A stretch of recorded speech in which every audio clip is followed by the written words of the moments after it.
Hello दोस्तों, अभी हम लोग फिर से बायोकेमिस्ट्री का सेकेंड लेक्चर जिसमें कि हम लोग de novo pyrimidine and purine synthesis के बारे में पढ़ेंगे। ये हम लोग का यूएसएमएल फर्स्ट एड का बुक है। ठीक है, शुरू करते हैं। इसमें क्या बता रहा है पहले आप समझिए। ये बेसिकली डी नोवो पायरिमिडीन और प्यूरिन सिंथेसिस का पाथवे है और ये बताना चाह रहा है कि बहुत सारे इम्यूनोसप्रेसिव या एंटी न्यूप्लास्टिक और एंटीबायोटिक ड्रग्स कैसे इंटरफेयर करते हैं इस तरह के न्यूक्लियोटाइड सिंथेसिस में और उस ऑर्गेनिज्म का मरवा देते हैं, डाई हो जाता है कि नहीं, क्योंकि न्यूक्लियोटाइड यानी कि डीएनए वगैरह ही नहीं बनेगा तो फिर कैसे वो ऑर्गेनिज्म जीवित रहेगा। तो आते हैं पायरिमिडीन बेस के प्रोडक्शन में। हम लोग पढ़े थे कि पायरिमिडीन के बेस प्रोडक्शन में पायरिमिडीन यानी कि 2 रिंग की 1 रिंग वाला। पहले बताइए प्यूरिन का मतलब क्या होता है? As gold, pure as gold. दो रहते हैं, पायरिमिडीन वाले 3 रहते हैं, है कि नहीं। ठीक है, तो इसमें यानी कि 1 रिंग वाले पायरिमिडीन कंपाउंड में जब हम उसको बनाने के लिए स्पार्ट्रेट के साथ ग्लूटामिन प्लस CO2 लेते हैं, ठीक है, और यहाँ पे कौन सा एंजाइम है याद रखेंगे, ये पूछता भी है क्वेश्चन। कार्बामाइल फॉस्फेट सिंथेसेज 2, जिससे कि कार्बामाइल फॉस्फेट बनता है, फिर स्पार्ट्रेट मिलने के बाद ओरोटिक एसिड बनते हैं और यहीं पे एक ड्रग होते हैं, यानी कि कौन से,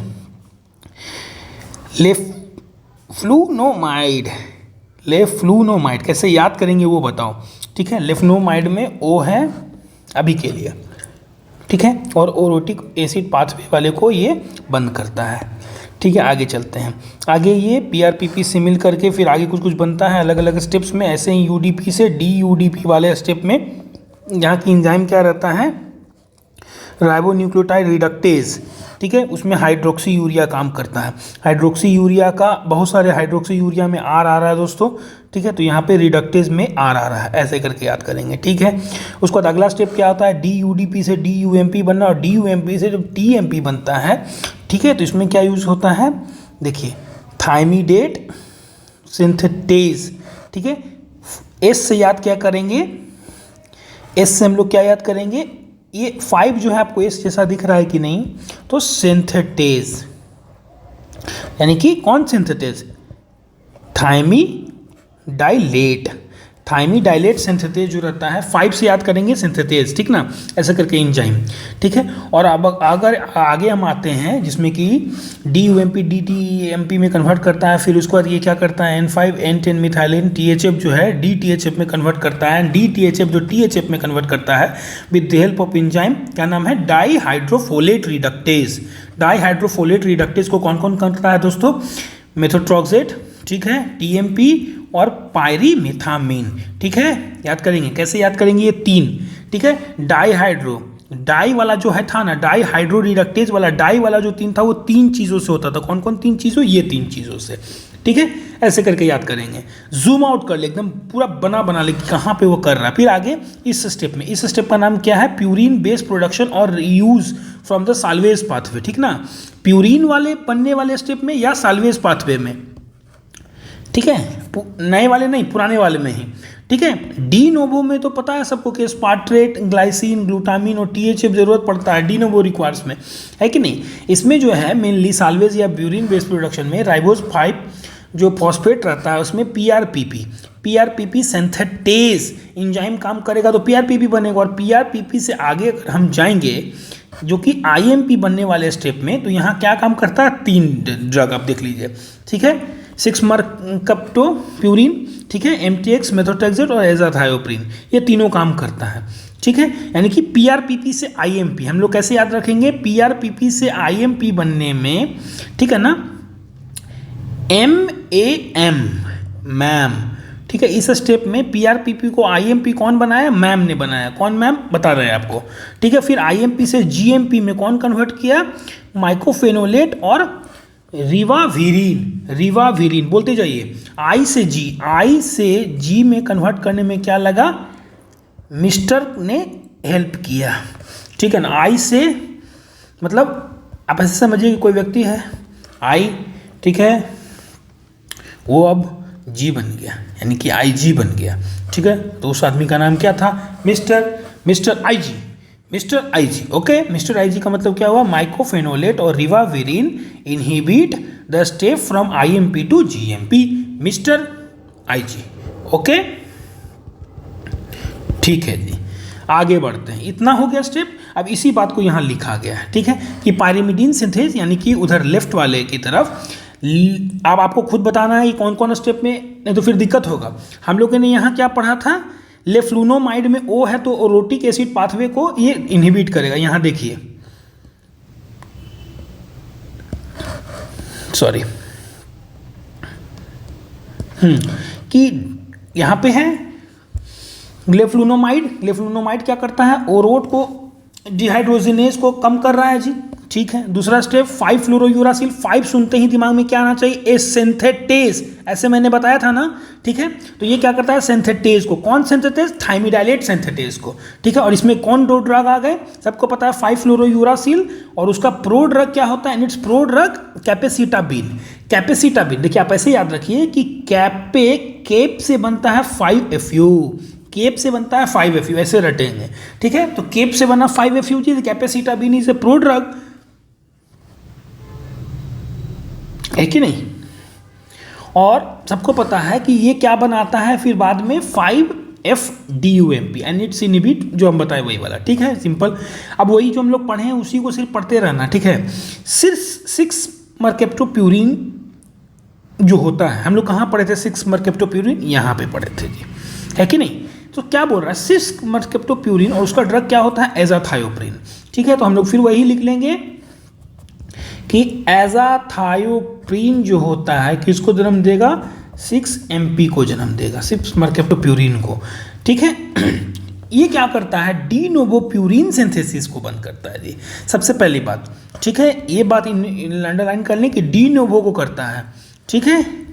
अच्छा, इसमें क्या होता है बेसिकली कि ये किस एंजाइम को इनहिबिट करता है, अगर कुछ देखिए यहाँ एंजाइम का नाम नहीं लिखा होगा, अगर इस स्टेप को आप देखना चाहते हैं तो आप बायोकेमिस्ट्री के बुक से देख सकते हैं, ठीक है। ये अच्छे से इलोबरेट करके वहाँ लिखा हुआ रहेगा, तो उसको समझ सकते हैं किस एंजाइम को। यहाँ पे समझाने के लिए लिखा है कि एक एंजाइम होता है ग्वानिन फॉस्फोराइबोसाइल ट्रांसफरेज, ठीक है। क्या लिखेंगे जी, ग्वानिन फॉस्फोराइबोसाइल ट्रांसफरेज, ठीक है, GPRT, ठीक है, ये समझ में आ गया। अच्छा, एक चीज़ और आप समझ लें कि ये एंजाइम जरूरी होता है, ठीक है, और ये 6 मर्केप्टोप्यूरिन इसी को इनहिबिट कर देता है जी, एक चीज़। दूसरी चीज़ कि ये जो ड्रग है एजाथायोप्रिन हमारा वाला, वो प्यूरिन डिग्रेडेशन पाथवे से जाता है, ठीक है। अच्छा, इसके कारण क्या बोल रहा है, ठीक है। अब प्यूरिन डिग्रेडेशन पाथवे का एक इंपॉर्टेंट एंजाइम कौन सा होता है ये बताने की जरूरत नहीं होनी चाहिए, कौन होती है, ज़ैंथीन ऑक्सीडेज। यानी कि अगर आपका कोई प्यूरिन है तो उसको अगर आपको डिग्रेड करना है, तोड़ना है, ठीक है, तो ज़ैंथीन ऑक्सीडेज चाहिए, ठीक है, जिससे कि हम लोग क्या होता था, यूरिक एसिड बनता था जी, ठीक। अच्छा, अब ये बोल रहा है कि अगर आपने क्या किया कि ज़ैंथीन ऑक्सीडेज को इनहिबिट करने वाले दे दिए, मतलब एक इनहिबिटर चला दिया, ज़ैंथीन ऑक्सीडेज इनहिबिटर, तो क्या प्यूरिन डिग्रेड हो पाएगा, नहीं हो पाएगा ना डिग्रेड, है कि नहीं। जब डिग्रेड नहीं होगा तो उसके कारण क्या, इम्यूनो सप्रेशन होगा, can lead to immunosuppression हो जाता है जी। इम्यून सप्रेस क्यों हो जाता है, ठीक है। तो क्या हमने पढ़ा यहाँ पे कि एजाथायोप्रिन जो होता है प्यूरिन मेटाबॉलिज्म, ये प्यूरिन मेटाबॉलिज्म ही तो है, प्यूरिन मेटाबॉलिज्म से एजाथायोप्रिन, मतलब एजाथायोप्रिन भी प्यूरिन जैसा ही है और ये फिर एक्ट करेगा। तो एजाथायोप्रिन का अगर हम जो मेटाबॉलिज्म था नॉर्मली ज़ैंथीन ऑक्सीडेज से, वो अगर रोक देंगे तो क्या एजाथायोप्रिन मेटाबोलाइज होकर बॉडी में एक्ट कर पाएगा, नहीं। क्या वो इम्यूनो सप्रेशन उतना दिखा पाएगा, नहीं। तो इसके कारण क्या होगा, इम्यूनो सप्रेशन हो जाएगा, है कि नहीं, can lead to immunosuppression, immunity हमारी घट जाएगी। हाँ, ये तो गलत हो गया ना, नहीं। इसके लिए क्या करना है अपने को, कि एलोप्यूरिनॉल यानी कि ज़ैंथीन ऑक्सीडेज इनहिबिटर्स वगैरह के साथ अपने को डोज कम कर लेने हैं, ठीक है, ये हम लोग समझे। फिर आगे बढ़ते हैं, माइकोफेनोलेट हम लोग पढ़े थे, मिस्टर IG, है ना, वो किसको करता है, आइनोसिटोल मोनोफॉस्फेट डिहाइड्रोजिनेज को करता है, ठीक है। यहाँ पे कौन से एंजाइम रहते हैं, आइनोसिटोल मोनोफॉस्फेट डिहाइड्रोजिनेज, ठीक है ना, डिहाइड्रोजिनेज होते हैं जी, ठीक है। अच्छा, प्यूरिन एंड पायरिमिडीन सिंथेसिस वाले में अगर देखा जाए तो हाइड्रोक्सी यूरिया कैसे काम करता है, हमने पढ़ा हाइड्रोक्सी यूरिया कहाँ काम करता है। हाइड्रोक्सी यूरिया में आर था तो आर वाला था, ऐसा हम लोग पढ़े थे। तो हाइड्रोक्सी यूरिया क्या करता है, इनहिबिट करता है राइबोन्यूक्लियोटाइड रिडक्टेज को, आर वाला जी हम लोगों ने ऐसे पढ़ा था ना, ठीक है। आगे बढ़ते हैं, मेथोट्रेक्सेट। मेथोट्रेक्सेट के बारे में और ट्राइमिथॉर्पिज्म के बारे में या पायरिमिथामीन के बारे में हमने पढ़ा कि क्या होते हैं, 3 चीज़ें होती हैं जी, ठीक है। डाईहाइड्रोफोलेट रिडक्टेज को 3 चीज़ें करती हैं। कौन 3 जो चीज़ें करती हैं जी, MTP। कौन चीज़ें करती हैं जी, MTP करती हैं। MTP में क्या क्या है, M से मेथोट्रेक्सेट जो कि M से बता रहा है कि मैं ह्यूमंस में हूँ, ठीक है। T से क्या होता है, ट्राइमिथोप्रिम, ठीक है। और T से क्या बता रहा है कि मैं बैक्टीरिया में हूँ जी। MTP का P से क्या होता है, प्रोटोजोआ, जो बताता है क्या है जी, मैं पायरिमिथामीन में हूँ जी, है कि नहीं। मैंने क्या बताया था कि 2 तरह के CPS होते हैं। CPS क्या होते हैं, CPS ये होते हैं कार्बोमोइल फॉस्फेट सिंथेटेज, ठीक है। 2 तरह के होते हैं, 1 और 2। 1 कहाँ होते हैं, माइटोकॉन्ड्रिया में, ठीक है। ये यूरिया साइकिल में पाया जाएगा जो कि लीवर में होता है, ठीक है। तो CPS1 is involved in liver and urea cycles, क्योंकि वो माइटोकॉन्ड्रिया में होता है। CSP2 जब बोले तो साइट 2 सोल बोले, पायरिडीन सिंथेसिस में होते हैं। और कहाँ ये पाए जाते हैं, मोस्ट में। CP2 का O क्या बता रहा है कि ये मोस्ट में पाया जाता है, पहली बात। दूसरी क्या बता रहा है कि पायरिमिडीन सिंथेस, आपने देखा कि इस तरफ क्या था जी, पायरिमिडीन है था ना, पायरिमिडीन सिंथेसिस में ये एंजाइम पाया जाता है और ये मोस्ट में पाया जाता है क्योंकि ओ से वो। ये पेज खत्म हो गया, आगे आते हैं प्यूरिन के सैल्वेज डिफिशिएंसीज के बारे में जाते हैं कि इस स्टेप में क्या क्या चीज़ों की डिफिशिएंसी से क्या क्या बीमारियां होंगी, ठीक है। पहले तो समझे कि सैल्वेज का मतलब क्या हुआ। सैल्वेज का मतलब क्या होता है, उसी सबस्ट्रेट को यूज़ करो, प्रोडक्ट बनाओ, उसको डिग्रेड करो, फिर सबस्ट्रेट के रूप में यूज़ करो, ठीक है। तो उसी को बार बार यूज़ कर लेना, ठीक है। सिंपली कैटाबोलिज्म हो रहा है जी नीचे, सबको पता है DNA RNA न्यूक्लिक एसिड और polymer of what, nucleotide. Nucleotide कैसे बनता है, न्यूक्लियोसाइड से, वो कैसे बनता है, फ्री बेसिस से, ठीक है। फिर इसको तोड़ ताड़ के इसके जो हम सैल्वेज कर लेंगे, इसको रीयूज़ कर लेंगे और फिर से अपना प्रोडक्ट बना लेंगे। ऐसा हमारे बॉडी में होता है। किस केस में, प्यूरिन के केस में। हम लोग प्यूरिन यानी कि 2 रिंग वाले जो बेसेस थे उसको कैसे बार बार रीयूज़ करते हैं और उसमें कौन कौन एंजाइम रहता नहीं होने के कारण क्या बीमारियां होती वो पढ़ रहे हैं, ठीक है। तो बेसिकली सबसे पहले हम यहाँ पे क्या करेंगे, राइबोज 5 फॉस्फेट को लेंगे और इधर न्यूक्लिक एसिड, देखिए न्यूक्लिक एसिड GMP में कन्वर्ट किया, ग्वानोसिन में कन्वर्ट किया, ग्वानिन में कन्वर्ट किया जी, ऐसे टूटते रहता है, ठीक है। वैसे न्यूक्लिक एसिड इधर AMP में टूटा और एडेनिन में टूटा, ठीक है। यहाँ पे अलग अलग एंजाइम्स हैं, ठीक है। अच्छा, सबसे पहले अपने को कहाँ से देखना है कि देखिए, अगर हम बात करिए पाथवे कैसे कैसे है, ये GMP ऐसे टूटा और फिर इसको फॉलो करें, ये इधर गया, ये बनता, ये साल्वेज हुआ, ठीक है जी। अच्छा, ये दूसरा एरो समझने के लिए अपने को यहाँ से नीचे उतरना होगा, यहाँ से नीचे उतरना होगा, यहाँ से नीचे उतरना होगा, फिर ये बनेगा, फिर ये मिलके और ये मिलके ये बनेगा जी, है ना। ऐसे समझ में आ रहा होगा दिमाग में। अच्छा, उसके बाद क्या होगा, इसके बाद ये बनेगा, इसके बाद सिर्फ एरो को फॉलो करें, ठीक है। ये बनेगा जी और फिर ये बनेगा जी, फिर ये बनेगा जी, ऐसे समझ में आ रहा है। यहाँ से ये आएगा जी और ये बनेगा जी, ये बनेगा जी, ये बनेगा जी, ये बनेगा जी, ऐसे समझ में आ रहा है। ये यहाँ पे आके ये बनेगा जी, ये बनेगा जी, इतना ऐसे साइकिल चल रहा है ये, क्लियर। अब आते हैं हम लोग, क्या यहाँ टॉपिक है, इस सैल्वेज पाथवे में कुछ डिफिशियंसी के कारण क्या क्या होगा, ठीक है। आप सबसे पहले आते हैं एडिनोसिन डीएमिनेज डिफिशियंसी। सबसे पहले हम लोग को पता करना है कि ये एंजाइम किस स्टेप में जरूरी था, तो आंसर आया इस स्टेप में, okay. ADA is required for the degradation of adenosine and deoxy adenosine. आपने देखा कैसे कि न्यूक्लिक एसिड टूट के AMP में कन्वर्ट किया और उसके बाद एडिनोसिन में कन्वर्ट करके आइनोसिन में कन्वर्ट करा था, जहां की एडिनोसिन डीएमिनेज एंजाइम की जरूरत पड़ रही थी। लेकिन अगर इसकी कमी होगी तो क्या होगा, ADA अगर कम हो जाएगा तो DATP ज़्यादा हो जाएगा, सबको पता है। लेकिन ADA ये एंजाइम अगर कम रहेगा तो ये बताइए AMP ATP वगैरह टूटेगा नहीं, टूटेगा, वो जमा होते जाएगा, है कि नहीं, तो ATP बढ़ता जाएगा। तो आप बताइए कि क्या राइबोन्यूक्लियोटाइड रिडक्टेज की एक्टिविटी घटेगी कि बढ़ेगी, ठीक है। आप बताओ रिडक्टेज कहाँ पे यूज हो रहा था, पहले आप सोचो। हाँ तो दोस्तों इस लाइन को समझते हैं कि ये जो बोला यहाँ पे, इसको अंडरलाइन अलग रंग से कर लीजिए कि ये जो बोला राइबो न्यूक्लियोटाइड रिडक्टेज एक्टिविटी घट जाएगी। कैसे घट जाएगी और ये कहाँ रहती है ये समझिए। देखिए ये जो आरएनए से सबसे पहले और डीएनए, आरएनए में रहता है राइबो न्यूक्लियोटाइड, डीएनए में रहता है डीऑक्सीराइबोन्यूक्लियोटाइड, और इसको जो रिड्यूस करता है वो क्या सा करता है, राइबोन्यूक्लियोटाइड रिडक्टेज करता है। ठीक है, तो जब ये जमा होते जाएगा, ये वाला चीज़ जमा होते जाएगा, है कि नहीं, तो क्या ये एंजाइम का एक्टिविटी होगा? नहीं होगा। आप ये समझिए सबसे पहले क्या बोल रहा है कि अपने शरीर में अगर DATP बढ़ने लगेगा, क्योंकि ADA जो कम है तो एडिनोसिन ये नहीं टूटेगा, ये नहीं टूटेगा, न्यूक्लिक एसिड क्या होगा, बना हुआ रहेगा। यही होगा ना मतलब, है कि नहीं, वो टूट नहीं रहा है, बना हुआ है कि नहीं। तो इसका मतलब है कि हमको अब और न्यूक्लिक एसिड नहीं चाहिए और नहीं बनाना है, यानी कि अपने को आरएनए से डीएनए में कन्वर्ट नहीं करना है कि नहीं। जब नहीं करना है ये चीज़ें बंद हो जाएंगी, ये बंद हो जाएगा। जैसे ही बंद होगा तो क्या डीएनए बना? नहीं, डीएनए प्रिकर्सर क्या हो जाएंगे, घट जाएंगे।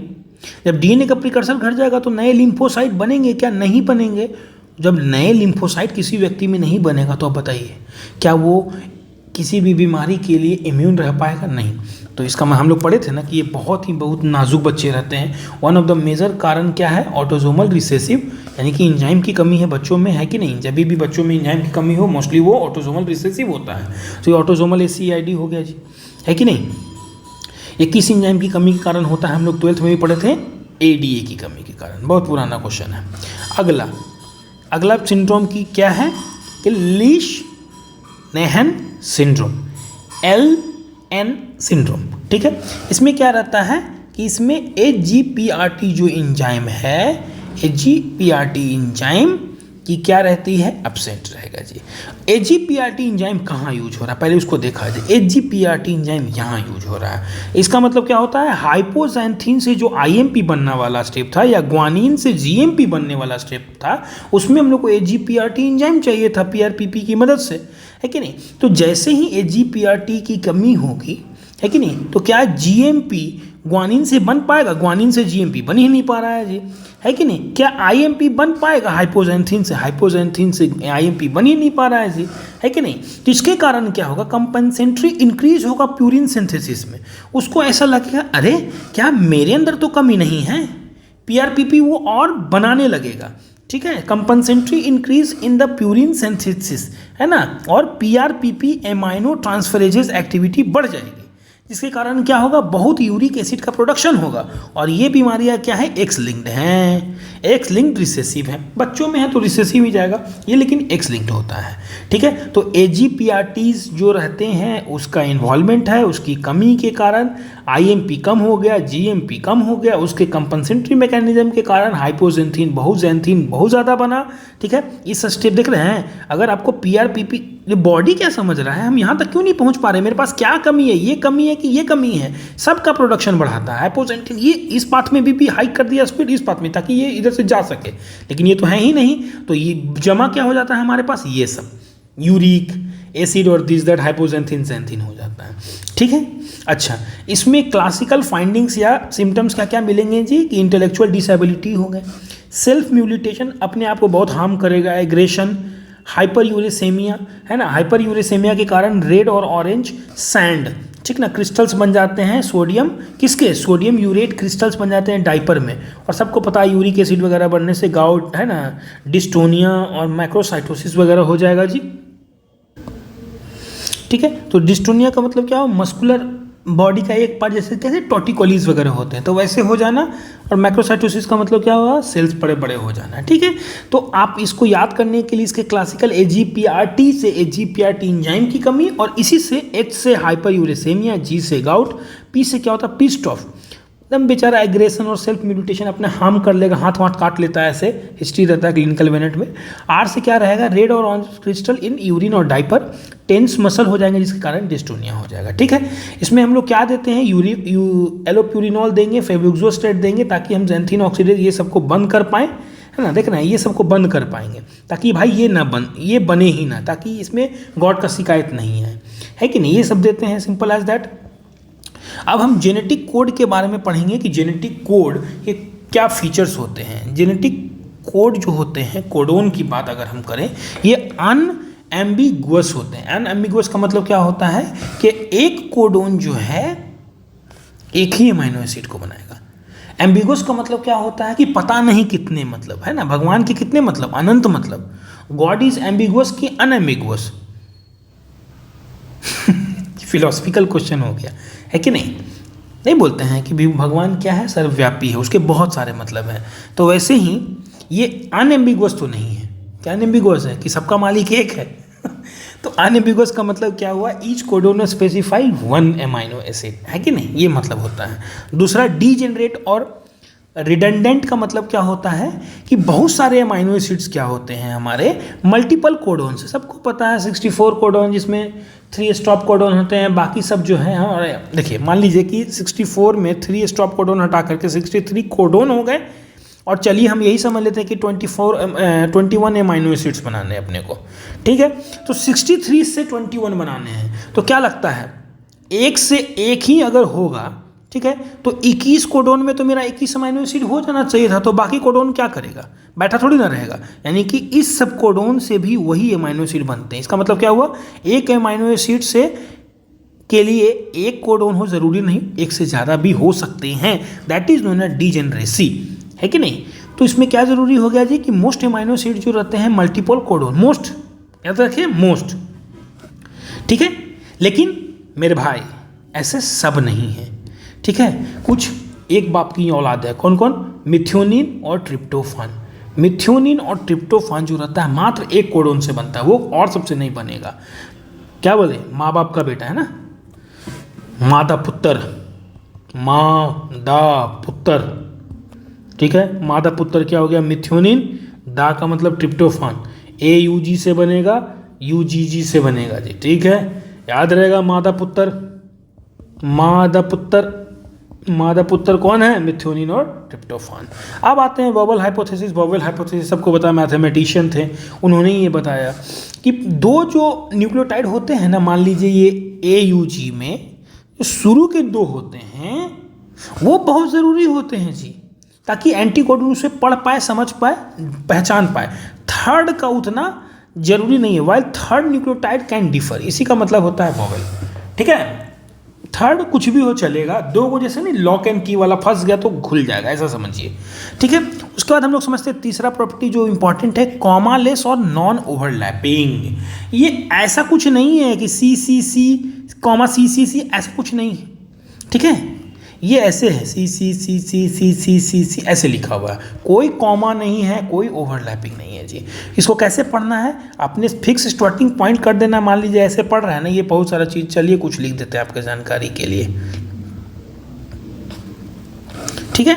तो यहाँ से स्टार्टिंग पॉइंट से करेंगे तो 3-3 के जोड़े में पढ़ते चले जाएंगे, सॉरी 3-3 के ट्रिपलेट्स में, ठीक, ऐसे करके पढ़ेंगे, कोई दिक्कत नहीं। अच्छा, एक्सेप्शन क्या होता है, सम वायरसेस। सम वायरसेस में कहीं से भी बीच से फ्रेम शुरू होता है, ठीक है, ये मतलब हुआ। तीसरा क्या हुआ कि universal, genetic code is conserve through out the evolution में कभी भी वो बदला नहीं कि AUG का मतलब कुछ और हो गया, ऐसा नहीं हुआ जी, ठीक है, याद रखें, ठीक है। Exception in humans, in humans में माइटोकॉन्ड्रिया में कुछ चेंजेस आए हैं, ये यूनिवर्सल नहीं है। तो हमने बायोकेमिस्ट्री के दूसरे लेक्चर में 2 पेज पढ़ा, जैसे मैंने फर्स्ट लेक्चर में 1 पेज पढ़ा था, देखिए फर्स्ट लेक्चर में हम लोग ये पढ़े थे मात्र 2 पेज, तो 2-2 पेज करके ऐसे हम लोग करेंगे। बायोकेमिस्ट्री का 4 पेज खत्म हुआ, फिर उसके बाद अगला जो हम लोग पढ़ेंगे थर्ड में DNA रेप्लिकेशंस और उसके प्रोसेसेस में क्या क्या आता है ये मैं बता दूंगा अच्छे से, है कि नहीं। फिर DNA रिपेयर मैकेनिज्म और इससे जुड़े हुए बहुत सारे एंजाइम्स, डिजीज जो बहुत सारे पूछे जाते हैं, कि नहीं। फिर उसके बाद म्यूटेशंस है, मज़ा आएगा पढ़ने में, ठीक है। तो चलिए आज के लिए इतना ही रखते हैं, फिर हम लोग मिलते हैं। बस ये जेनेटिक कोड बस बहुत शुरुआत है थोड़ा सा, लेकिन बहुत अच्छा क्लास जाएगा। Thank you so much.